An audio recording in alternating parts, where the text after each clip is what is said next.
For years, Vicki had avoided talking about that dark moment on set, the moment when her innocence collided with the brutal reality of show business. Even Carol didn't know the full truth. Only the studio staff who were there that day remembered the tension, how suddenly the laughter had stopped, how Vicki locked herself in her dressing room for hours, how production halted until Carol personally went to check on her. But now, for the first time in decades, the reunion brought all those buried emotions back to the surface. Producers called her, expecting an easy yes.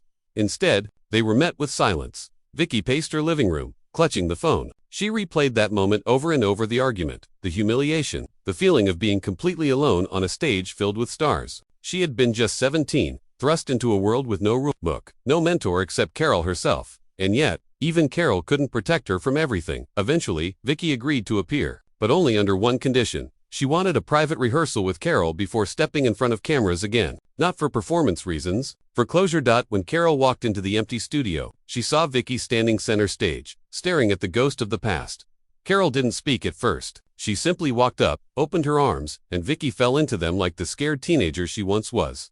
"Why didn't you tell me?" Carol whispered. I thought you'd be disappointed in me," Vicki said, wiping tears, her voice small and trembling. "Sweetheart," Carol said, "I was never disappointed. I was worried. You were a kid trying to survive an adult world." That rehearsal lasted hours. They talked not about sketches, not about comedy, but about the pain, the pressure, the impossible expectations placed on Vicki at such a young age. By the time the cameras rolled the next day, something had shifted. The audience didn't know it. But when Carol and Vicki embraced during the opening segment, it wasn't scripted. It was real. Carol held her a heartbeat longer than planned. Vicki's eyes glistened not from acting, but from finally letting go of the weight she had carried for 25 years. In that reunion, it wasn't just a celebration of a TV show, it was a healing, a closing of the chapter that had nearly broken her, a reminder that behind the laughter, behind the wigs and characters and sketches, were two women who had helped each other survive fame, childhood wounds, and the brutal machine of Hollywood. But the story wasn't over, because just when Vicki thought she had made peace with the past, a letter arrived, a letter that would reopen everything she thought she'd left behind. And this time, it wasn't from a fan. It was from someone who had been in the room the day everything went wrong. Someone who said they were ready. Tell the truth. The envelope was thin, ordinary handwritten, no return address. At first, Vicki didn't think much of it. She received dozens of letters every week, fans, charity invitations, the occasional request for an autograph. But the handwriting on this one, it looked old, familiar, like it belonged to another lifetime. She sat at her kitchen table, a cup of tea cooling beside her, the morning sun spilling through the blinds. She slid her finger under the flap and unfolded the single sheet inside, and when she saw the signature at the bottom, her breath caught. It was signed by Harold Mason, name she hadn't heard in decades, a name she had hoped never to hear again. Harold had been a senior producer at the Carol Burnett Show, gruff, brilliant, respected by the network, feared by the younger cast and crew. He was the kind of man who believed pressure created diamonds, and that teenagers should act like veterans. He had been there the day Vicki broke down, the day everything changed. And now, after 25 years of silence, he wanted to explain. Her hands shook as she read, Vicki, I owe you an apology, an explanation, and the truth. The letter went on, each line digging deeper into the past she had spent most of her adult life trying to bury. Harold wrote about the chaos behind the scenes. Network executives pushing him, pushing Carol, pushing everyone to compete with the rising wave of edgy variety shows, ratings, pressure, fear, desperation. But then the letter shifted. He began describing the day Vicki had locked herself in her dressing room, the day she cried for hours, the day production stopped. You weren't wrong, he wrote. I was too hard on you. I made you feel like you didn't belong, but what you never knew was, I wasn't angry at you. I was scared. Vicki frowned, reading that line again. Scared of what? Harold answered that to . He revealed something she had never been told in all her years on the show. The network had wanted her gone, not because she wasn't talented, not at all, because she was too talented. Too raw, too fresh, too unpredictable. Audiences loved her instantly, and that scared the executives who feared she would overshadow more established performers. They pressured Harold to rein her in, to shape her, to control the narrative around the young newcomer. Harold followed orders. Harold pushed her. Harold broke her, and he wrote that the day she cried, alone in her dressing room, wasn't just about a rehearsal gone wrong. It was the day he handed the network his resignation. I couldn't be part of crushing talent, he wrote, especially yours. Vicki stopped, reading. Tears splashed onto the paper. All those years, all that guilt she carried, all that fear that she wasn't good enough, that she didn't belong, that she had disappointed people. It wasn't true. Someone had been defending her behind the scenes, someone she had resented for decades. She leaned back, covering her face with both hands, letting the truth settle like dust after an earthquake. Then she read the final paragraph. I'm old now, my health is failing. If you can find it in your heart, I'd like to see you, not for my sake, for yours. Vicki folded the letter, hands trembling in her chest. Two emotions fought for dominance: anger and compassion, the past and the present, the wounded teenager and the grown woman. For hours she paced her living room, trying to decide, did she want to reopen that wound? Did she want answers? Did she want forgiveness? Or was this just another trap, another emotional burden she didn't need? She thought of Carol, how many times over the years they had talked about healing, honesty, and the cost of staying silent, and she thought of her younger self, the girl who hid in that dressing room, certain she was alone. Finally, she grabbed her keys.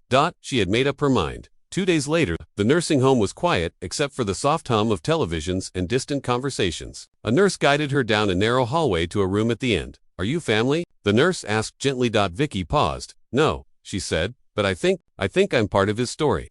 The door creaked open. Harold Mason lay in a recliner, thin, frail, his eyes closed. A blanket covered his legs. The room smelled faintly of medicine and lavender. When he opened his eyes and saw her, he gasped. Vic. His voice was barely a whisper. She sat in the chair beside him, suddenly unsure of what to say. So many rehearsed speeches evaporated in the moment. I got your letter, she said quietly. Harold nodded, his eyes filled with tears, the kind he probably hadn't shed in half a century. I didn't know if you'd come. I didn't know if I would either. Silence stretched between them. Then Harold spoke. Vicki, you were a child, and I have failed you. She swallowed hard. Part of her wanted to scream. Part of her wanted to walk out. But instead, she asked a question that had haunted her for years. Why didn't anyone tell me the truth? Harold sighed, a deep, painful sound. Because the truth wasn't simple. You were brilliant, and brilliant people scare small minds. He paused to catch his breath.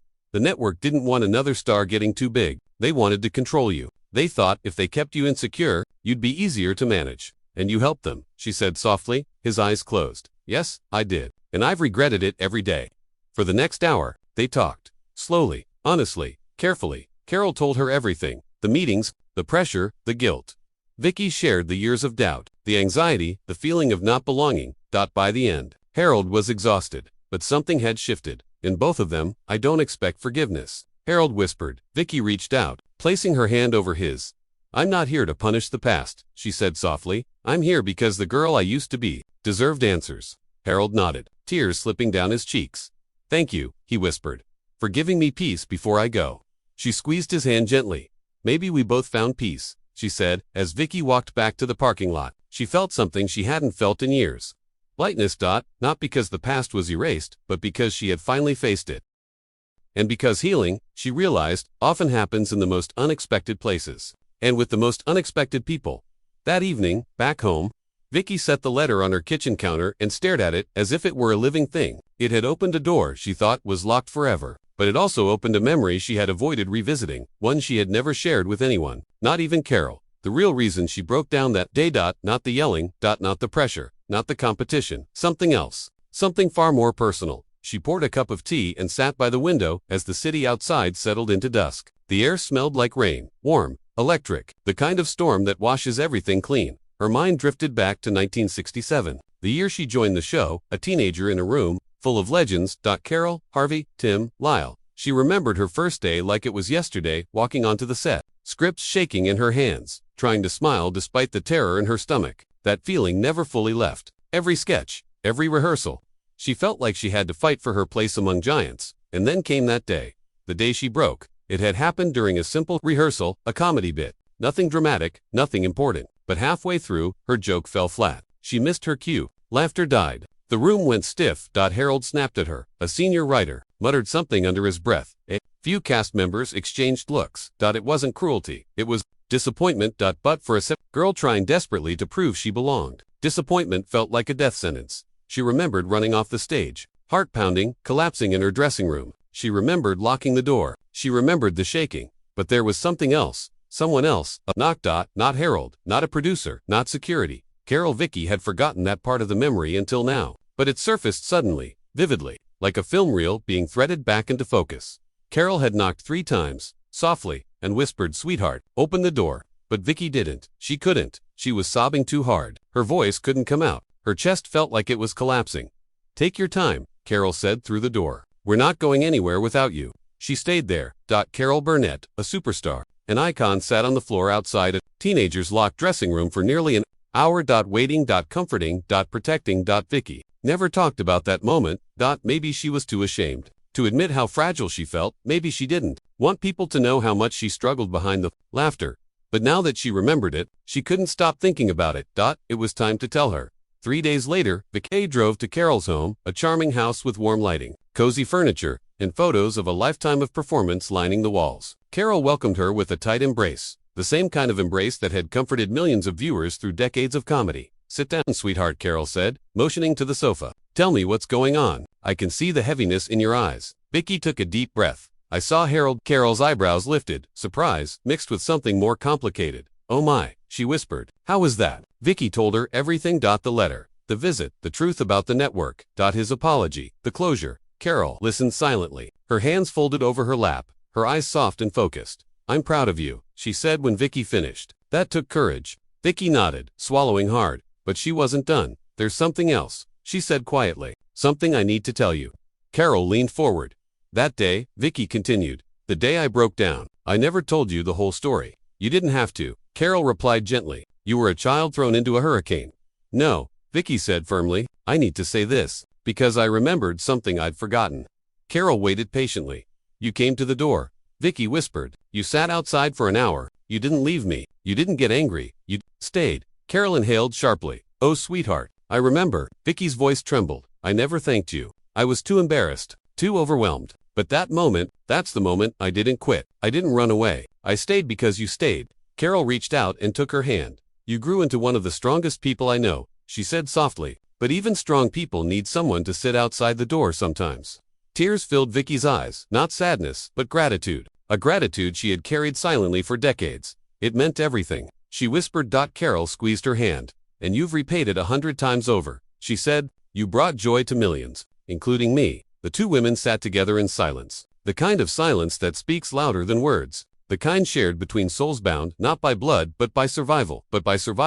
Later that night, Vicki drove home slowly, the city lights blurring through her windshield like reflections on water. She felt lighter, but also more aware of how deeply the past had shaped her. She walked into her living room and turned on the lamp. The letter still sat on the counter. She unfolded it once more and reread Harold's final words. "For yours." He was right. This wasn't for him, it was for the young girl she used to be. The girl who deserved to know she wasn't weak. She was human. She was talented. She was worthy. As she folded the letter again, a thought struck her. Maybe it was time to tell the whole story. Not for drama, not for sympathy, but for every young performer who had ever felt lost, small, or broken in a world too big for them. She walked to her desk, opened a notebook, and wrote the first line. "This is the story I never told." Her hand moved slowly at first, then faster. Memories flowed, pain flowed, healing flowed. She wasn't writing for television. She wasn't writing for fans. She was writing for the girl who locked herself in the dressing room and believed she wasn't enough. She wrote for an hour. Then 2. Then 3. By midnight, pages were scattered around her desk, filled with truth, vulnerability, and moments she had buried deep inside her heart. She leaned back, exhaled shakily, and whispered into the quiet room, "It's time. Time to reclaim the past. Time to forgive herself.